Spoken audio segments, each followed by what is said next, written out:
Bien, voy a dar lectura al libro titulado Aprender a hablar en público hoy.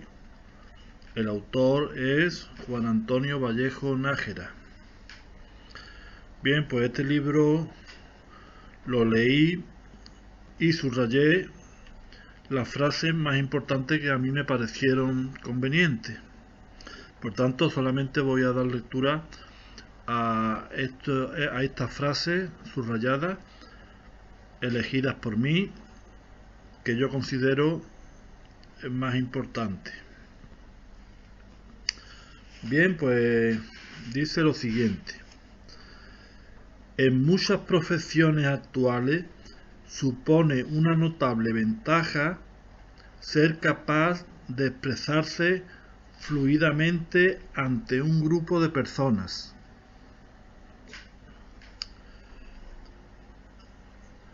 Parte de la inseguridad puede derivar de su timidez, pero el resto viene del lógico temor de no ser capaz de realizarlo airosamente, y ese miedo tan desagradable pues desaparece con la práctica. A los españoles nos inculcan desde la niñez el pánico a hacer el ridículo y nos resulta difícil liberarnos de este complejo. Hablar en público se convierte en un vicio. Además de ser hoy en día necesario hablar en público, resulta que una vez que se aprende y se pierde el miedo, se convierte en una especie de deporte y en una fuente de placer para el protagonista.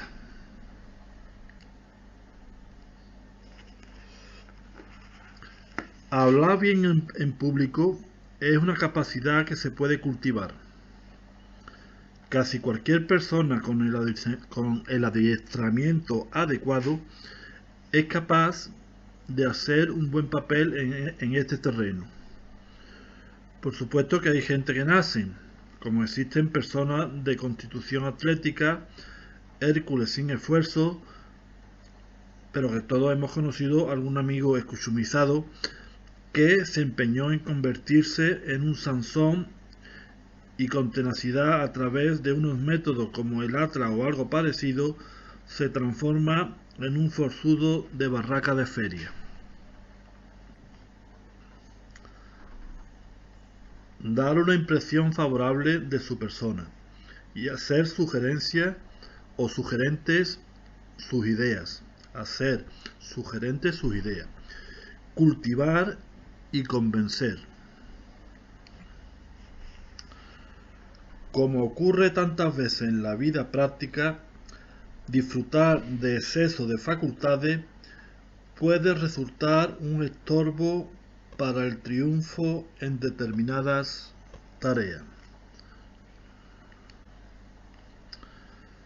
Considere que hablar en grupo, si se consigue silencio y que escuchen a solo uno,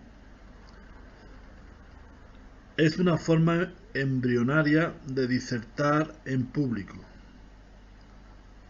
El tímido admira y envidia al que es capaz de acaparar la atención ajena. Entre ellos están los graciosos oficiales, ese que nos tuvo contando chistes y nos tuvo a todos muertos de risa toda la noche. Comprendo que es el sueño de un tímido, el ideal de un apocado.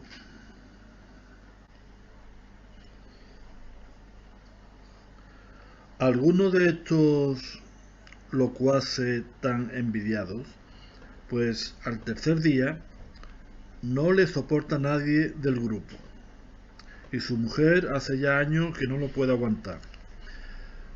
El gracioso profesional acaparador de atención a la larga resulta un cataplasma.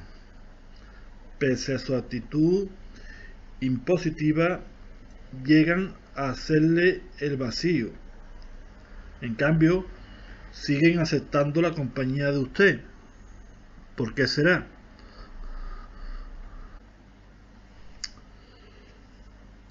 Suelen ser un tímido hipercompensado. Está impulsado por un narcisismo insatisfecho, por una necesidad interna de demostrar todo el tiempo lo ingenioso que es y lo bien que se expresa, o lo mucho que sabe. Y después de la primera buena impresión acaba hastiando. El otro es el que interesa imitar, es que es una persona más discreta, cuenta el chiste o la anécdota, o hace el alarde de información o de cultura que le han solicitado, pero después deja cortésmente el turno a los demás. También deslumbra, pero nunca agobia. Acapara la atención cuando se lo solicitan, y lo hace de un modo grato. No se impone a destiempo.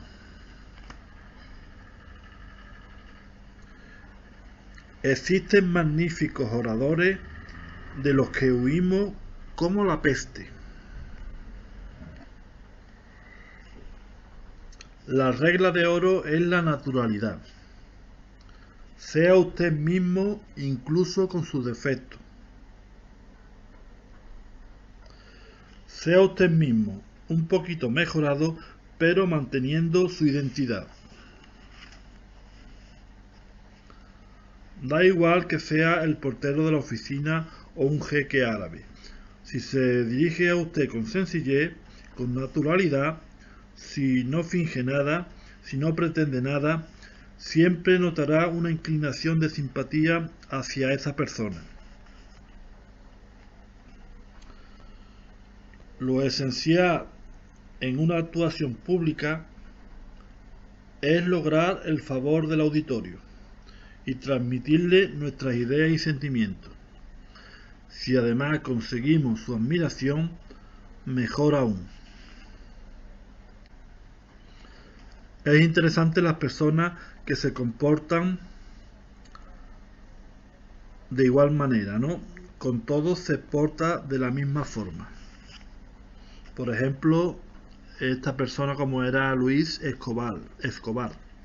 Luis Escobar. Fama es el reconocimiento de la excelencia de una persona en su profesión o arte. Popularidad es la aceptación y aplauso que uno tiene en el pueblo. O sea, una cosa es la fama y otra la popularidad. La fama es el reconocimiento de la excelencia de una persona en su profesión o arte. Y la prosperidad es la aceptación y aplauso que uno tiene en el pueblo.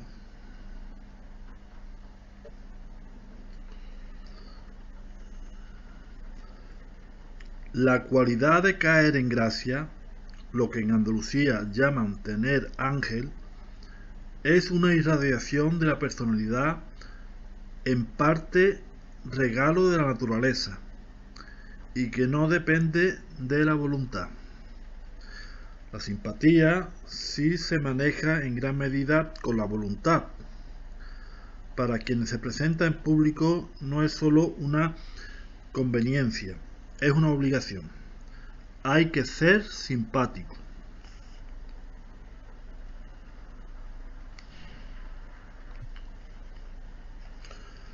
Por la amabilidad, eso sabe usted perfectamente en qué consiste. En estar también pendiente de los demás y no solo de sí mismo. La simpatía presupone capacidad de sintonización afectiva, contagiarse del estado del ánimo de los demás, y poder de irradiación afectiva, teñir a los otros de nuestros propios sentimientos. Si se esmera en mantener constantemente ese tono amable, en pocas semanas notará que se va haciendo más y más simpático. Es un esfuerzo que vale la pena. En realidad, cuesta el mismo trabajo ser simpático que ser antipático. Es mucho más rentable lo primero. No tiene más que ventajas. La regla de oro de la oratoria contemporánea es la naturalidad, el reflejo de su propia personalidad. Si en la vida privada no es amable, pues tampoco lo resultará en la pública. Tal como somos, incluso con nuestros defectos, pues así tenemos que ser, ¿no? Hay dos cosas que no perdonan, la antipatía y el aburrimiento.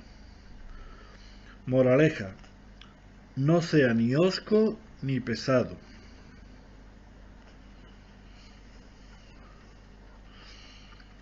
Conviene ser amable permanentemente en la oficina, en casa con su mujer o sus hijos, hasta consigo mismo cuando se mire uno al espejo.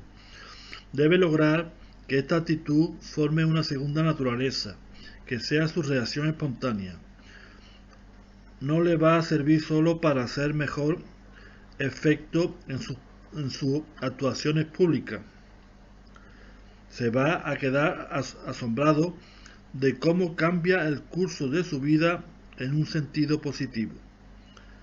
Encima, va a estar mucho más contento, mejora su imagen pública. Y si es cristiano, cumple con un precepto fundamental de su religión.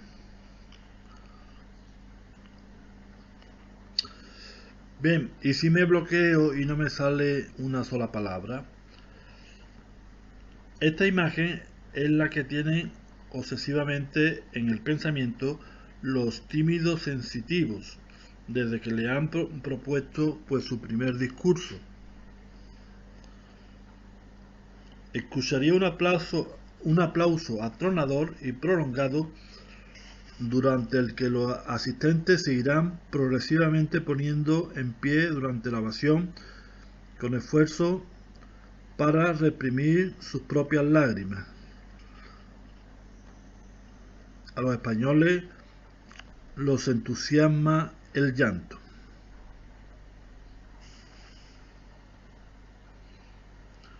Sea breve, o mejor, muy breve.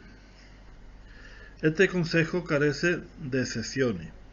Ser breve no significa hablar poco tiempo. Significa no introducir en el discurso frases innecesarias. Conviene de todos modos utilizar el menos tiempo posible. Al público no se le castiga, se le mima. De modo especial, cuide de no encasillar al público con la grata promesa, de modo especial, cuide de no encandilar al público con la grata promesa de que voy a terminar sin cumplirla de inmediato. Para realizar la presencia es importante el gesto. Debe hablar erguido, sin embararse, tanto si está de pie como sentado. En general, se recomienda una expresión afable, no poner cara de enfado, incluso si se tiene que decir cosas desagradables. Conviene poner cara a tono con lo que se dice sin exagerar. Además de hacerlo con los gestos de la cara, comunicamos con los del cuerpo, en función de la metódica de los movimientos de expresión corporal, las manos, los brazos, los hombros, todo emite señales. Para acentuar la presencia, coordínelos. La acertada composición de la figura debe actuar solo sobre el espectador de forma subconsciente, no inducirle a hacer reflexiones sobre ella. El atuendo es el sentido común que hay que adaptarse a la conducta colectiva dentro del estilo propio. Ese estilo sí conviene que sea perceptible.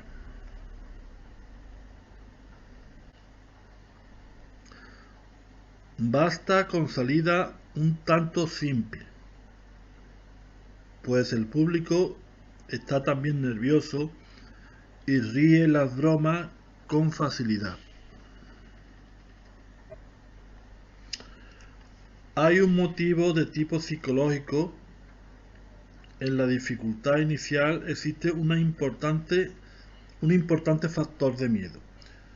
Puede designarlo como timidez, ansiedad en la relación social, fobia a llamar la atención, bloqueo, etc. La risa, el humor, tienen un importante papel en el dominio de la angustia. El ridículo lo va a hacer a solas, sin que nadie se entere, y utilizará precisamente el micrófono. Sirve cualquiera que se pueda conectar a un magnetofón o casete de los más baratos. El diálogo a solas con el magnetofón es un ejercicio fascinante. Cierre bien las puertas de su cuarto, elija un párrafo de cualquier libro y léaselo al micrófono. De la primera grabación de nuestra voz nos parece horrorosa. No cometa el error de borrar esa grabación histórica. Guárdela para comparar con la de las próximas semanas. Primero, la vivencia de extrañeza de la propia voz ocurre a casi todas las personas. No reconocen la voz como la suya y además no les gusta. Por tanto, usted no es la excepción. Segundo, la inexperiencia. Tercero, se suele seleccionar mal el texto al recitar o leer. Cuarto, y más importante, no existe nada más difícil que hablar bien en voz alta encontrándose a solas.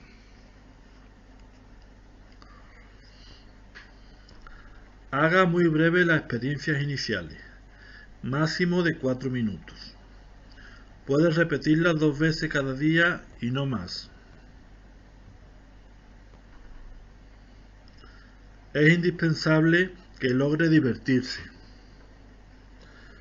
Debe aprender a burlarse de sí mismo, a tomar su fracaso con sentido del humor. Es muy buen ejercicio caricaturizar, exagerar, hasta el disparate. A los 15 días del comienzo es el momento de escuchar el fragmento grabado el primer día y que ha tenido pundorosamente guardado. A continuación, repita el mismo texto en la casete varias veces, en tono apasionado, con acento francés, imitando a un inglés de opereta, como un niño, como una vieja. Haga piruetas circenses con las palabras. Usted mismo no podrá creer los progresos que ha conseguido en tan poco tiempo.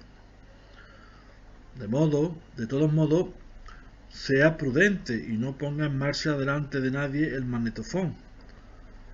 El entrenamiento tiene gracia como concesión narcisista, no exhibicionista.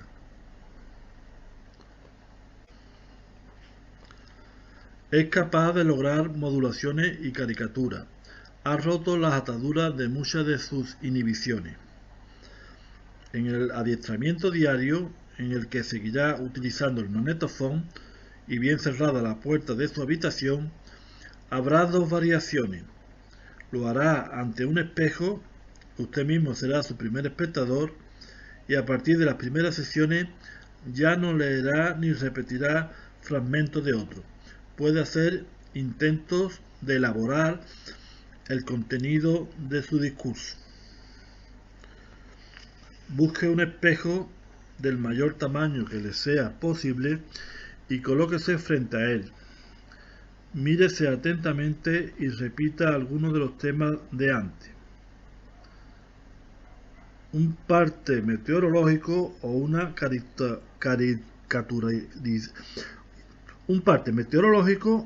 caricaturización. Y entonces le producirá una mezcla de risa y de vergüenza. Es la reacción normal. Ocurrirá algo parecido al efecto de escuchar la primera grabación. ¡Qué aspecto tan ridículo! Yo esto no lo repito. Repítalo, pues es penoso pero necesario. Debe analizar sus gestos y postura. Fíjese en cómo mueve las manos y el cuerpo. Relájese, hágalo de nuevo y verá que le sale mejor. Los mediterráneos movemos demasiado las manos al hablar. Para actuar en público es un inconveniente. Repita fijándose solo en sus manos, otra vez con atención a la mímica. ¿La sonrisa es natural o le sale una mueca?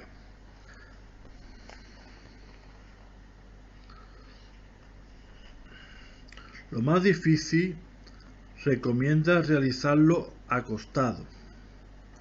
Comience en esa posición. Cierre los ojos y repite pausadamente.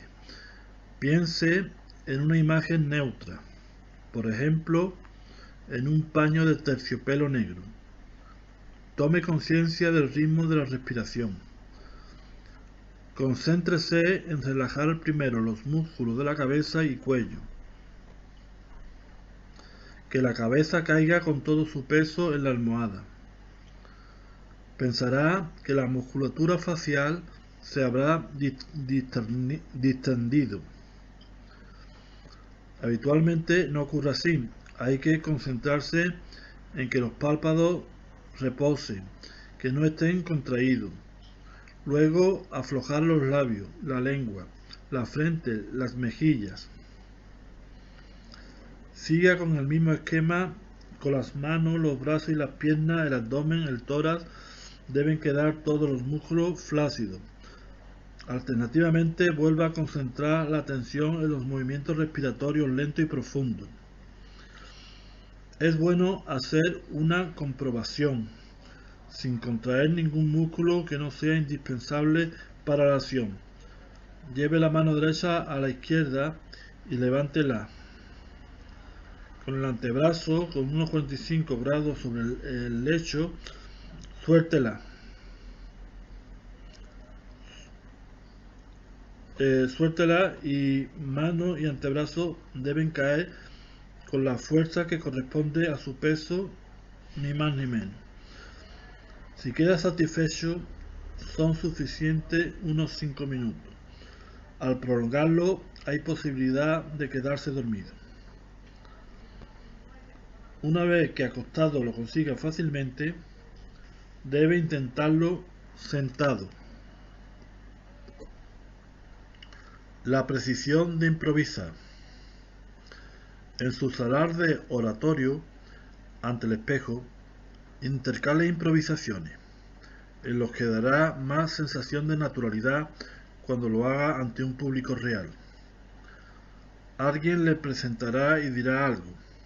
Al iniciar usted su intervención, aluda a alguna de las frases que acaba de pronunciar.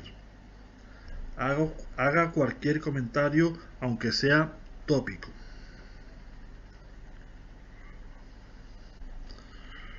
Lo suplen todos los objetos reflejados en el espejo. La gabardina, ese cuadro horroroso que le regaló un amigo que pinta, el armario, etc. Mírelo por turno, salte de uno a otro. Vuelva a iniciar su propia imagen. Vuelva a analizar su propia imagen.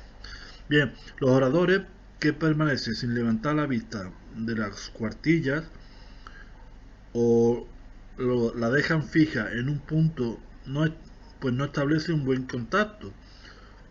O sea, si deja la mirada fija en un punto, pues no establece un buen contacto con el público.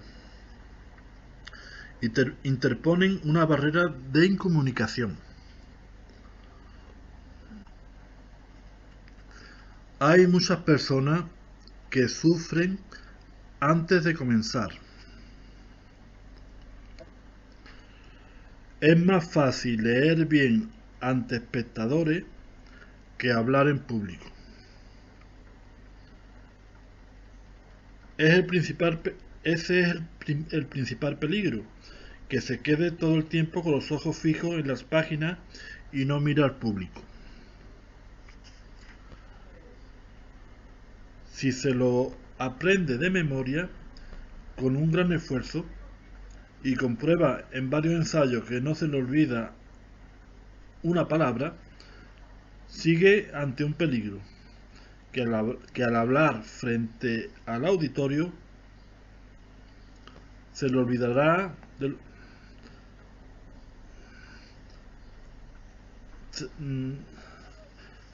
que al hablar frente al auditorio lea mentalmente.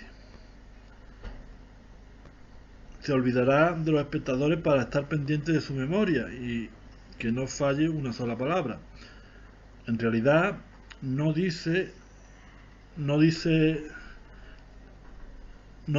Pues solamente lee en su memoria. Aunque no tenga papeles, lee su memoria. A. El ideal es mirar alternativamente los papeles y las caras de los espectadores. Repito. A. El ideal es mirar alternativamente los papeles y la cara de los espectadores. Tenga subrayada cada idea básica, pero con solo esa lectura mental, improvisar el modo de expresarla, tal como se ha adiestrado a hacerlo con el mensaje comercial del párrafo anterior. Mire por turno a distintos puntos de la sala. B. Para mitigar el efecto de monotonía, apóyese en las pausas y en los cambios de tonos de voz. C. Evite los términos técnicos y el lenguaje ampuloso. Al escribir tendemos a ponernos demasiado solemnes. Puede tomar las mismas ideas y expresarlas deliberadamente en un lenguaje coloquial esmerado.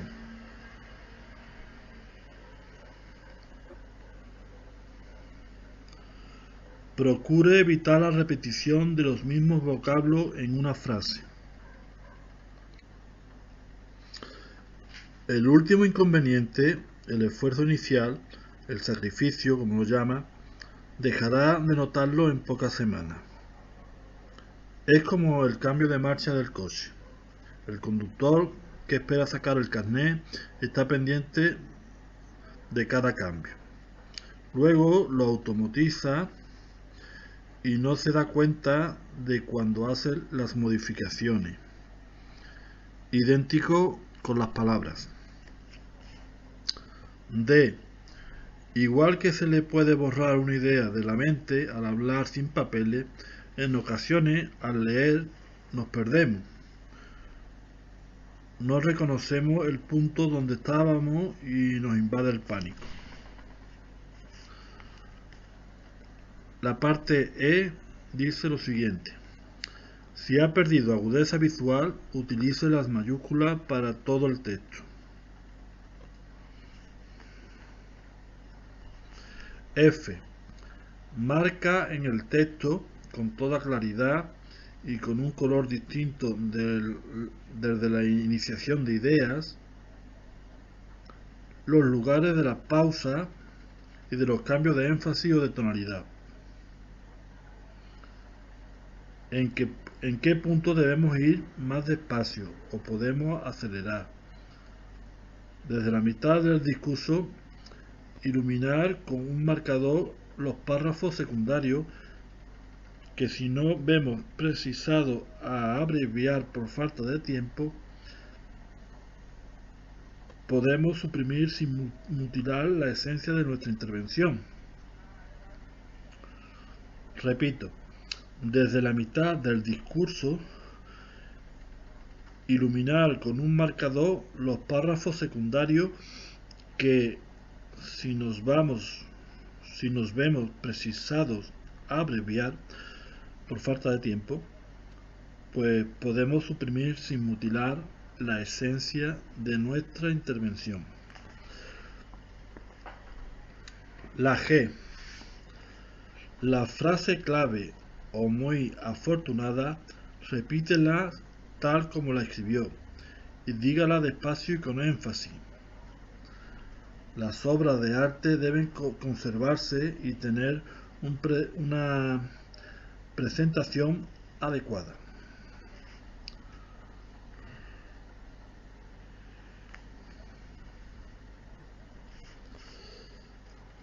El odio reprimido puede prestar fuerza casi sobrehumana. El odio reprimido puede prestar fuerza casi sobrehumana. Utilicemos su técnica magistral no para destrozar a otros, sino para destacar en nuestra perorata las ideas que consideramos esenciales. Vale más una buena imagen que 1000 palabras.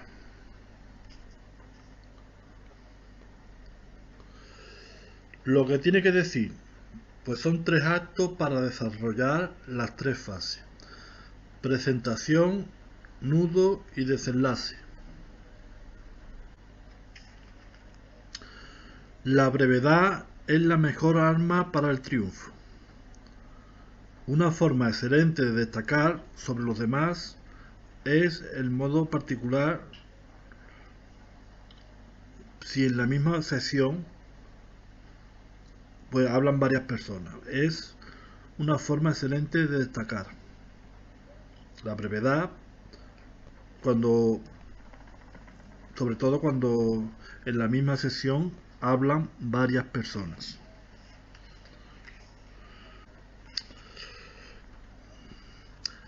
A. Iniciación llamativa para despertar interés. Una breve exposición general de la esencia de su disertación.